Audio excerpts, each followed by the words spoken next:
Good morning student. आज हम लोग 4.6 पढ़ेंगे। 4.5 तक का सारा वीडियो बता दिया गया है, सारा क्वेश्चन करवा दिया गया है। आज हम लोग 4.6 पढ़ेंगे और 4.6 में सबसे पहले हम लोग कंसिस्टेंट और इनकंसिस्टेंट के बारे में समझते हैं कि कौन सा कंसिस्टेंट होता है और कौन सा इनकंसिस्टेंट होता है। तो आप समझ लीजिए कि यदि बात हम करें कंसिस्टेंट की, ठीक है, कंसिस्टेंट की बात करें तो कंसिस्टेंट और इनकंसिस्टेंट आप लोग को बताया गया है। इसमें से 4.6 का लगता है एक दो क्वेश्चन करवाया गया है 2 ऑर्डर का, एक लास्ट में 6 नंबर क्वेश्चन करवा दे रहा हूं। सिर्फ ये बताना है इस क्वेश्चन में कि ये जो इसको चेक करना है कि ये कंसिस्टेंट है कि इनकंसिस्टेंट है। तो 6 नंबर क्वेश्चन देखिए, 5x minus Y plus 4z equal to 5, 2x plus 3y plus 5z equal to 2, 5x minus 2y plus 6z equal to -1। यदि आपको यहां बताया गया था कि यदि कोई भी लीनियर इक्वेशन है, कोई भी लीनियर इक्वेशन इस टाइप से दिया रहता है तो उसको हम लोग कैसे सॉल्व करते हैं, a कैसे निकालते हैं, x कैसे निकालते हैं और इसका b कैसे निकालते हैं। तो सबसे फर्स्ट ऑफ ऑल आप इसको समझ लीजिए, यदि इसमें a का वैल्यू आपको पता करना है तो a का वैल्यू निकालने के लिए आप लोग को बताया गया था कि x के कोफिशिएंट को फर्स्ट कॉलम में लिखते हैं, यानी 5 to 5, y के कोफिशिएंट को सेकंड कॉलम में लिखते हैं, यानी कितना हो जाएगा -1 +3 और -2, और z के कोफिशिएंट को थर्ड कॉलम में लिखते हैं, यानी 4, 5 और 6। a का वैल्यू निकल गया, ठीक है। अच्छा, x का वैल्यू कैसे निकालते हैं, जो इसमें अननोन होता है जैसे वेरिएबल x, y, z, और b का वैल्यू आपको बताया गया था जो RHS पार्ट में होता है 5, 2 और -1। लेकिन हमको यहां पर a से काम है, ठीक है, क्योंकि a से यहां पर निकलता है वैल्यू। जैसे पहले इसका डिटरमिनेंट निकालते हैं और डिटरमिनेंट का वैल्यू निकालने पर, यदि डिटरमिनेंट का वैल्यू निकालने पर ये डज नॉट इक्वल टू 0 आता है, 0 के बराबर नहीं आता है, तब उसको हम लोग कहते हैं कि इस डिटरमिनेंट का जो वैल्यू है 1 आएगा, यूनिक सॉल्यूशन होगा। और जिसका यूनिक सॉल्यूशन होता है, एक सॉल्यूशन होता है, उसको हम लोग कहते हैं कंसिस्टेंट। हाँ, ऐसा भी हो सकता है, यहां पर कोई बताया कि सर x क्यों निकाले, b क्यों निकाले, ऐसा भी हो सकता है कि डिटरमिनेंट को सॉल्व करें और 0 के बराबर नहीं आए। तो जब डिटरमिनेंट को सॉल्व करते हैं और 0 के बराबर नहीं आता है, इसका मतलब यह होता है कि adjoint of a into b निकालते हैं। तो adjoint of a into b निकालने के लिए हमको b का जरूरत पड़ेगा, इसलिए हम b पहले से लिख चुके हैं, ठीक है। तो ये का वैल्यू देखिए, 5, 2, 5, -1, 3, -2, -4 नहीं +4, 5 और 6। पहले इस डिटरमिनेंट को सॉल्व करिए। तो बस आपको सॉल्व करने के लिए बताया गया था, 5 कॉमन लेंगे, ये खत्म हो जाएगा, यहां आ जाएगा 3, 5, -2 और 6, प्लस के बाद माइनस लेते हैं, लेकिन यहां पर प्लस हो जाएगा, प्लस माइनस माइनस प्लस हो जाएगा, ये खत्म हो जाएगा, ये खत्म हो जाएगा, 2, 5 हो जाएगा, 5 और 6। इसके बाद हम लोग आते हैं इस पे, किस पे, +4 पे, यहाँ प्लस, यहाँ माइनस, यहाँ प्लस, यहाँ कितना हो जाएगा जरा बताइए, ये कैंसिल हो जाएगा, ये कैंसिल हो जाएगा, तो हो जाएगा आपका 2, 3 और 5 और -2। देखते हैं इसका सॉल्व करने पे कितना आता है। यहाँ पर है आपका 5, ये वैल्यू हो जाएगा 18, 18 और माइनस माइनस प्लस 5 दूनी के 10, 1 हो जाएगा आपका, फिर 6 दूनी 12, 5 पचे 25, यहाँ 4 हो जाएगा। बताइए यहाँ पर कितना होगा, -4 -15।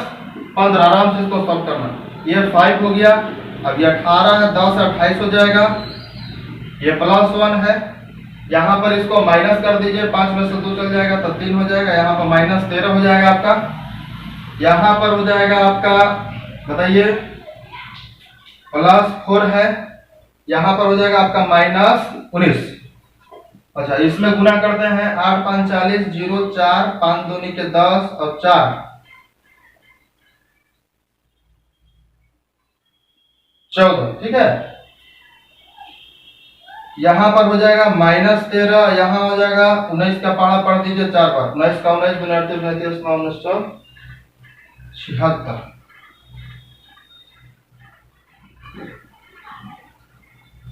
ठीक है। अब इसको 140 माइनस इसको आप ऐड कर दीजिए, हो जाएगा 9, हो जाएगा 8। जब इसको आप सॉल्व करिएगा तो ये जो वैल्यू होगा आपका 140 89, यहाँ हो जाएगा 1 और ये वैल्यू हो जाएगा आपका कितना 13 हो जाएगा। 13 में से 8 गया 51। ये आप इसको चेक कर लीजिएगा, वैल्यू 51 है। एक बात बताइए, तो इस डिटर्मिनेंट को जब हम सॉल्व किए हैं तो किसके बराबर है? 0 के बराबर नहीं है। यानी आप लिख सकते हैं कि चूंकि determinant a does not equal to 0, इसका मतलब यह है कि जब इस डिटर्मिनेंट का वैल्यू 0 नहीं आया, जब इस डिटर्मिनेंट का वैल्यू 0 नहीं आया, इसका मतलब यह हुआ आपका कि आप यहां लिख सकते हैं कि determinant a does not equal to 0, अतः यहां पर लिखिए इस समीकरण निकाय का केवल एक हल है, केवल एक हल है, और जिसका एक हल होता है उसको क्या कहते हैं? अतः यह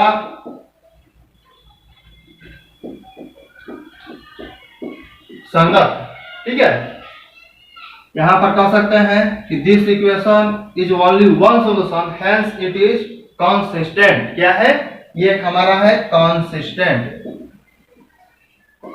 ये कंसिस्टेंट हो गया हमारा। ठीक है, तो यही जो है क्वेश्चन नंबर 1 to 6 में आपको चेक करना था। इसके बाद 7, 8, 9, 10, 11, 12, 13, 14, 15 एंड 16, ये सारा चीज जो है एक ही तरह से क्वेश्चन बनेगा। इसमें दो तरह का है, एक 2 ऑर्डर वाला है, एक 3 ऑर्डर वाला है। ठीक है, तो इसमें आपको समझा दे रहा हूं, राइट डाउन दिस क्वेश्चन, इसको लिखिए। और नेक्स्ट हम लोग आगे बढ़ते हैं क्वेश्चन नंबर 7 से। ठीक है, 7 में आपको कह रहा है सॉल्व करने के लिए। सॉल्व करने का मतलब होता है कि जो उसमें अननोन होता है उसका वैल्यू निकालना, यानी उसमें एक्स वाई जेड अननोन है, एक्स वाई जेड का इसमें आपको वैल्यू पूछ रहा है कि एक्स वाई जेड का वैल्यू क्या होगा। ठीक है, देखिए यहां पर बोल रहा है कि solve the system of linear equation using matrix method two B, मतलब इस लीनियर इक्वेशन को मैट्रिक्स मेथड से सॉल्व करना है। क्वेश्चन नंबर 7 ध्यान देंगे, इसके लिए थ्योरी आपको बता दिया गया है, आप पिछले वीडियो में नहीं देखे हैं तो देख लीजिए। 5x + 2y = 4। ठीक है, 7x + 3y = 5। अब इसको x y का वैल्यू निकालना है। चूंकि इसमें x y है तो x y का वैल्यू उसी तरह से सबसे पहले करेंगे जैसे पहले करते थे। क्या a का वैल्यू क्या होगा सर? तो a का वैल्यू हो जाएगा आपका x का कोफिशिएंट 5, 7 हो जाएगा। अब ज्यादा बताने की जरूरत नहीं है, फटाफट आप समझते रहिएगा। b का वैल्यू हो जाएगा 4 और 5, और x का वैल्यू हो जाएगा आपका x और y। एक चीज हम इसमें जानते हैं, क्या जानते हैं? ध्यान दीजिएगा। We know that कि x = a inverse into b, ये फार्मूला आप लोगों को निकाल करके बताया गया पिछले वीडियो में कि x = a इनवर्स इंटू क्या होता है? b होता है। और यहाँ पर जरूरत है कि सर जब a पता है तो a इनवर्स हमको पहले पता होना चाहिए, b हमको पहले से पता है, तब हम x का वैल्यू निकाल सकते हैं। तो ध्यान दीजिए, ये इससे पहले a इनवर्स निकालना है, तो a इनवर्स निकालने के लिए पहले उसका डिटरमिनेंट का वैल्यू निकालना पड़ेगा। तो 5, 2, 7 और 3, यहाँ पर हो जाएगा 15, 7, 9, 14, 1 हो जाएगा। अब इसका एडजॉइंट निकलेगा तभी तो इनवर्स निकलेगा। तो एडजॉइंट निकालने के लिए आपको प्रोसेस बताया गया था। पहले आप उसको क्या निकालिए, पहले आपका कोफैक्टर निकालना होता है। ठीक है, फिर कोफैक्टर आप देखिए फटाफट, a11 ये कैंसिल हो जाएगा, 3 हो जाएगा, 1 2 1 2 7 हो जाएगा, लेकिन माइनस हो जाएगा 2 1, यहाँ पर क्या विषम आएगा जोड़ने पर 2 1 2 1, यहाँ पर हो जाएगा 2 -2 8 2 2 2 2 का मतलब हो गया कितना 5 हो जाएगा। इससे न्यू मैट्रिक्स बी बनाता है, लेकिन बी नहीं बनाएंगे, यहाँ पर हम कोई मैट्रिक्स बना लेते हैं। ठीक है, या आप सी बना लीजिए क्योंकि बी इसमें मेंशन है। तो 3 -7 -2 और 5 हो गया। अब सी का ट्रांसपोज लेंगे, एडजॉइंट ए आएगा। एडजॉइंट ए देखिए कैसे आता है, यहाँ हो जाएगा 3 -7 -2 और 5। एडजॉइंट निकल गया, तो इनवर्स निकालना है। ए इनवर्स बराबर फॉर्मूला होता है adjoint A by determinant A. ठीक है। एडजॉइंट ए का वैल्यू जरा बताइए कितना है। और 3 - 2 -7 5 हो जाएगा आपका। ये डिटरमिनेंट ए का वैल्यू 1 है, 1 से डिवाइड करेंगे तो कोई इफेक्ट पड़ने वाला है नहीं, कि वैल्यू इतना ही होगा। ठीक है। अब बताइए आप, यहां पर हम लोगों को इन्वर्स निकल गया, तो इन्वर्स निकल गया, मान लीजिए फर्स्ट इक्वेशन है, तो फर्स्ट इक्वेशन से चला जाए हम लोगों को x = a inverse into b। क्योंकि देखिए यहां पर हम लोग को x भी पता था, b भी पता था। पता क्या नहीं था? तो पता आपको a इन्वर्स नहीं था, तो a इन्वर्स हम पता कर लिए। a इन्वर्स निकालने का प्रोसेस हमको पहले से पता है। तो a इन्वर्स यहां पर क्या करेंगे कि a इन्वर्स रखेंगे, a इन्वर्स और b भी रखेंगे, x के इक्वेट कर देंगे, x y का वैल्यू निकल जाएगा। तो x का वैल्यू जरा बताएंगे क्या होगा। यहाँ इक्वेशन फर्स्ट से इस तरह से आप लिख दीजिए, x = a inverse into b। देखिए अब बताइए तो x का वैल्यू यहाँ पर क्या है। x का वैल्यू आपका है x और y। ठीक है। ये इन्वर्स का वैल्यू जरा बताइए। क्योंकि 1 से डिवाइड करेंगे तो कोई फर्क नहीं पड़ेगा, तो 3 हो गया, -2 हो जाएगा, -7 हो जाएगा और 5 हो जाएगा। और b का जरा वैल्यू बताइएगा। तो b का वैल्यू आपको 4 है और 5 है। ठीक है। अब क्या करना है आप लोगों को, ये दोनों में मल्टीप्लाई करना है। मल्टीप्लाई होगा ही, कोई दिक्कत नहीं है, ये 2 × 2 है, क्वेश्चन में कभी चेक करने की जरूरत नहीं है, यहाँ पर इस तरह से मल्टीप्लाई होगा ही। तो ये वैल्यू हो गया आपका x, y। ठीक है। और इसमें आप मल्टीप्लाई करिए तो बताया गया था इधर से आगे और इधर से नीचे, तो हो जाएगा 4 × 12 अपन 5 दूनी के 10, बीच में प्लस प्लस माइनस माइनस हो जाएगा, और 7 × 28 अब प्लस हो जाएगा 25। अब बताइए यहाँ पर कितना हो जाएगा। ये x है, ये y है, 12 में से 10 2 हो जाएगा, यहाँ पर हो जाएगा 25, 26, 27, 28 -3 हो जाएगा। अब इसको कर देंगे इक्वेटिंग, तुलना करने पर, ध्यान दीजिएगा, तुलना करने पर इक्वेटिंग, इक्वेट करते हैं तो x = 2 और y = -3। तो यहाँ पर हम लोगों का आंसर आ गया x = 2 और y = -3। तो चाहे ये 2 ऑर्डर का हो, इसमें x y z इन्वॉल्व हो, चाहे x y इन्वॉल्व हो, उससे मतलब नहीं है। यदि आप सॉल्व करने का तरीका जानते हैं तो बस एकमात्र ये आपका फॉर्मेट है कि x = a इन्वर्स इनटू क्या होता है, b होता है। माने x = a इन्वर्स क्या होता है, b होता है। और आपको क्या करना है इसमें कि x का वैल्यू पता है, a इन्वर्स निकाल लेना है, इसके बाद इसको इक्वेट कर देना है। एक चीज मैं आपको बताऊंगा 3 ऑर्डर का, ये जैसे 2 ऑर्डर का था उसी तरह से मैं 3 ऑर्डर का सॉल्व करने के लिए बताऊंगा। इसके बाद जो है 4.6 का सारा क्वेश्चन जो है आपसे बन जाएगा, अभी भी बन जाएगा, लेकिन एक 3 ऑर्डर का देख लीजिए। Note down this question. देखिए आपको इसी तरह से जो बताया गया, जो क्वेश्चन बताया गया, इसी तरह से जो है आप ट्राई कर सकते हैं, सारा क्वेश्चन बन जाएगा। 3 ऑर्डर में ऐसा नहीं है कि ज्यादा वो फास्ट है, आप लोग से नहीं बनेगा, ऐसा कोई बात नहीं है। देखिए 3 ऑर्डर का मैं कुछ एग्जांपल इसमें क्वेश्चन लिया हूं, वो तो मैं ले रहा हूं। देखिए देखिए एक 12 नंबर क्वेश्चन है, 12 नंबर ही ले लेते हैं। x - y + z = 4। ठीक है। आप पिछले क्वेश्चन का आंसर मिला लीजिएगा, देख लीजिएगा। 2x + y - 3z = 0, x + y + z = 2। देखिए x y z का वैल्यू इसमें निकालना है, तो आप समझ लीजिए कि a बराबर क्या होगा, सॉल्यूशन आपका यहीं से स्टार्ट है। तो x का 1 2 1, x का कोएफिशिएंट 1 2 1, -1 1 1 1 हो जाएगा, -3 हो जाएगा और क्या हो जाएगा 1 हो जाएगा। ध्यान दीजिएगा d x कितना हो जाएगा, x y z हो जाएगा, और b कितना हो जाएगा आपका, तो b हो जाएगा 4 0 और 2। ध्यान दीजिए अब करना क्या आप लोगों को कि सर वही जानते हैं हम लोग, क्या जानते हैं कि x बराबर a इनवर्स b, ये चीज प्रूव करके बताया गया फर्स्ट इक्वेशन कि x = a inverse into b होता है। लेकिन सब तो पता है, x पता है, b पता है, लेकिन a इनवर्स नहीं पता है, तो a इनवर्स कर लेंगे। देखिए ये लॉन्ग क्वेश्चन इस तरह से आपको पूछेगा एग्जामिनेशन, इसलिए इस चीज को ध्यान से समझिएगा। 3 ऑर्डर में लॉन्ग क्वेश्चन आता ही आता है, इसलिए ये क्वेश्चन जो है 5 मार्क्स का है, इस बात को ध्यान रखिए। तो देखिए x बराबर आप क्या लिख सकते हैं इसमें, सॉरी x बराबर नहीं, ए इनवर्स निकालना है ना, तो पहले ए है तो ए इनवर्स के लिए फॉर्मूला होता है adjoint A by determinant A. तो पहले डिटरमिनेंट निकाल लीजिए।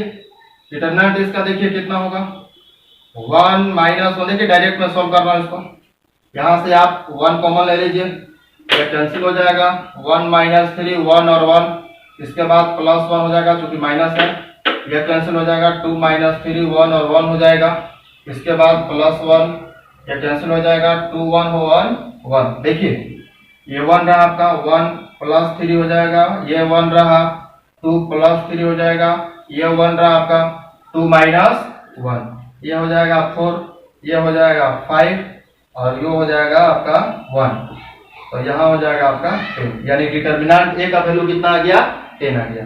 अब डिटरमिनेंट ए का वैल्यू 10 आ गया, लेकिन पहले आपको क्या निकालना पड़ेगा, आपको निकालना पड़ेगा एडजॉइंट निकालना पड़ेगा, ठीक है, मतलब उसके लिए इनवर्स आपको निकालना पड़ेगा।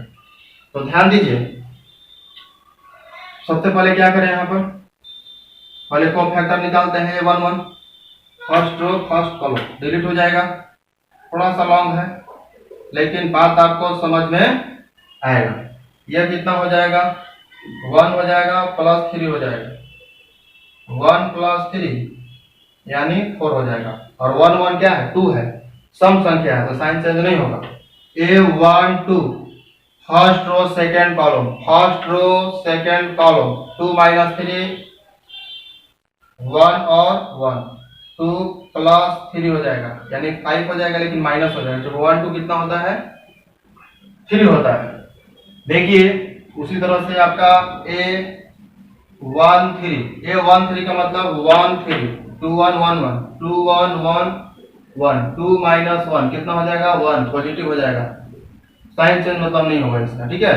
यहाँ आप देख लीजिए 2 1 second row first column, second row first column minus 1 1 1 minus 1 minus 1 minus 2, लेकिन प्लस 2 हो जाएगा। 8 2 2 8 2 2 का मतलब हो गया, कॉर्नर लीजिए 1 1 1 1 1 माइनस 1 0 हो जाएगा। 8 2 3 8 2 3 का मतलब हो गया 8 2 3 1 माइनस 1 1 माइनस 1 1 और 1 1 प्लस 1 कितना 2 2 3 5 माइनस हो जाएगा। अच्छा 8 3 1 का मतलब हो गया 8 3 1 माइनस 1 1 1 और माइनस 3, ये 3 माइनस 1 2 हो जाएगा, पॉजिटिव, साइन चेंज नहीं होगा। 3 2 3 और 2 1 1 2 माइनस 3 माइनस 2 माइनस 5, लेकिन प्लस 5 हो जाएगा। A 3 3 कुछ नहीं है, बहुत आसान है, ध्यान से समझना है। A 3 3 1 माइनस 1 1 माइनस 1 2 और 1 माइनस 1 2 और 1। इसको हम लोग क्रॉस मल्टीप्लिकेशन से एक ब्रज गुणन विधि होता है उससे भी सॉल्व कर सकते हैं, ठीक है, क्रैमर्स रूल लेकर आता है उससे भी सॉल्व कर सकते हैं। तो देखिए ये सब सारा चीज है 1 प्लस 2 3, इसे न्यू मैट्रिक्स सी बना लीजिए, बताया गया था न्यू मैट्रिक्स बना लेते हैं, यहाँ पर लिख दीजिए, इंडिकेट कर दीजिए न्यू मैट्रिक्स सी एक मैट्रिक्स बनाइए, इसी पोजीशन को लिखना है 4 5 नहीं -5, थोड़ा सा भी मिस्टेक हुआ जबरा मिस्टेक हो जाएगा 1 2 0 -2 2 5 और 3। अब इसी को क्या करना है प्लॉट देना है, ये कितना हो जाएगा सी का डैश लेंगे तो एडजॉइंट ए के बराबर आएगा, तो 4 -5 1 2 0 -2 2 5 3, ये हो गया एडजॉइंट ए। तो अब ए का इनवर्स निकालने के लिए हमको एडजॉइंट ऊपर रखना पड़ेगा, adjoint A by determinant A. Adjoint का वैल्यू कितना 4 2 2 -5 0 5, ठीक है ना। इसके बाद 1 -2 और 3, ये वैल्यू लिख दिया। आज इसका वैल्यू कितना है, इसका वैल्यू है 10, तो 10 से इसको डिवाइड करना पड़ेगा। इसका मतलब ये है कि ये वैल्यू हमारा हो गया इनवर्स का वैल्यू। अब चलते हैं फर्स्ट इक्वेशन से, x equal to a inverse into b, तो x y z, ध्यान दीजिए a इनवर्स का वैल्यू हो जाएगा 1/10 इनटू 4 2 2 -5 0 5 1 -2 और 3। b का वैल्यू बताइए, b का वैल्यू कितना होगा? b का वैल्यू है 402। आप ये 1/10 से बाद में मल्टीप्लाई कर लीजिएगा, पहले आप इसको इधर मल्टीप्लाई कर लीजिए। कितना हो जाएगा? 4 चौके 16, 0 2 दूनी के 4, 5 चौके 20, 0 5 दूनी के 10, 4 -0 +0 भी कर सकते हैं 6। ठीक है, x y और z। ठीक है, x y z that imply का सिंबल आप डालते रहिएगा। यहाँ पर 1/10 रहा आपका, 16 4 हो जाएगा 20, यहाँ हो जाएगा आपका -10, यहाँ हो जाएगा 10। 1/10 से आप उसको क्या कर दीजिएगा? डिवाइड, यानी 10 से डिवाइड करने पर ये 2 हो जाएगा, -1 हो जाएगा, +1 हो जाएगा। अब यहाँ पर वही बात आता है इक्वेटिंग। इक्वेटिंग मतलब तुलना करने पर x = 2, y = -1, z = +1। इस तरह से x y z जो है आपका आंसर आना चाहिए। ठीक है, मैं एक बार चेक कर ले रहा हूँ आंसर। ये आपका 4.6 क्वेश्चन नंबर 12 है।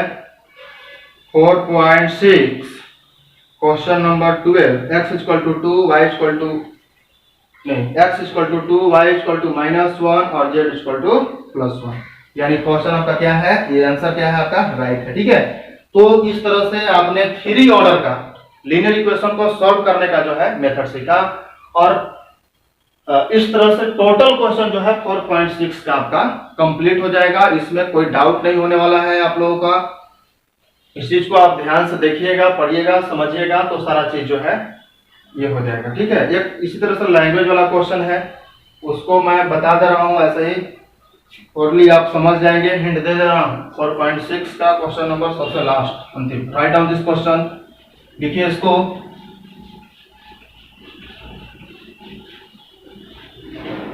देखिए कह रहा है कि the cost of 4 kg onion, 3 kg weight and 2 kg rice is 60 rupees.